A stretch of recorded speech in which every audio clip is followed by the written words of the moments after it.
La première épître de Paul aux Corinthiens, chapitre 9. Ne suis-je pas libre, ne suis-je pas apôtre? N'ai-je pas vu Jésus notre Seigneur? N'êtes-vous pas mon œuvre dans le Seigneur? Si pour d'autres je ne suis pas apôtre, je le suis au moins pour vous, car vous êtes le sceau de mon apostolat dans le Seigneur. C'est là ma défense contre ceux qui m'accusent. N'avons-nous pas le droit de manger et de boire? N'avons-nous pas le droit de mener avec nous une sœur qui soit notre femme, comme font les autres apôtres et les frères du Seigneur, et Céphas? Ou bien, est-ce que moi seul et Barnabas, nous n'avons pas le droit de ne point travailler? Qui jamais fait le service militaire à ses propres frais? Qui est-ce qui plante une vigne et n'en mange pas le fruit? Qui est-ce qui fait paître un troupeau et ne se nourrit pas du lait du troupeau? Ces choses que je dis n'existent-elles pas dans les usages des hommes? La loi ne les dit-elle pas aussi? Car il est écrit dans la loi de Moïse, « Tu n'en muselleras point le bœuf quand il foule le grain. » Dieu se met-il en peine des bœufs ou parle-t-il uniquement à cause de nous?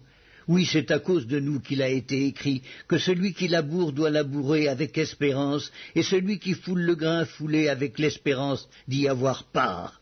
Si nous avons semé parmi vous des biens spirituels, est-ce une grosse affaire si nous moissonnons vos biens temporels?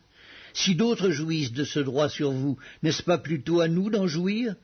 Mais nous n'avons point usé de ce droit. Au contraire, nous souffrons tout, afin de ne pas créer d'obstacle à l'évangile de Christ. Ne savez-vous pas que ceux qui remplissent les fonctions sacrées sont nourris par le temple, que ceux qui servent à l'autel ont part à l'autel?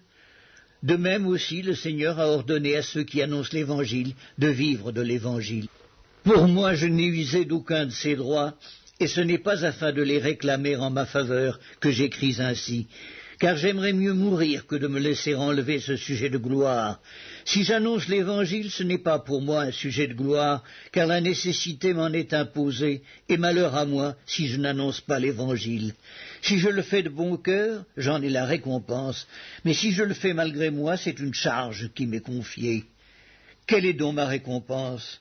C'est d'offrir gratuitement l'Évangile que j'annonce, sans user de mon droit de prédicateur de l'Évangile. Car bien que je sois libre à l'égard de tous, je me suis rendu le serviteur de tous, afin de gagner le plus grand nombre.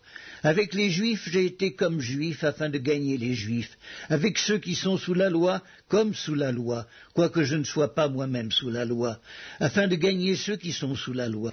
Avec ceux qui sont sans loi, comme sans loi, quoique je ne sois point sans la loi de Dieu, étant sous la loi de Christ, afin de gagner ceux qui sont sans la loi.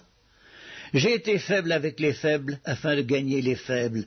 Je me suis fait tout à tous, afin d'en sauver de toute manière quelques-uns. Je fais tout à cause de l'Évangile, afin d'y avoir part. Ne savez-vous pas que ceux qui courent dans le stade courent tous, mais qu'un seul remporte le prix? Courez de manière à le remporter.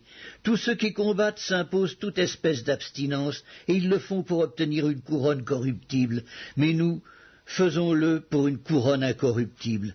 Moi donc je cours, non pas comme à l'aventure, je frappe, non pas comme battant l'air, mais je traite durement mon corps et je le tiens assujetti, de peur d'être moi-même rejeté après avoir prêché aux autres.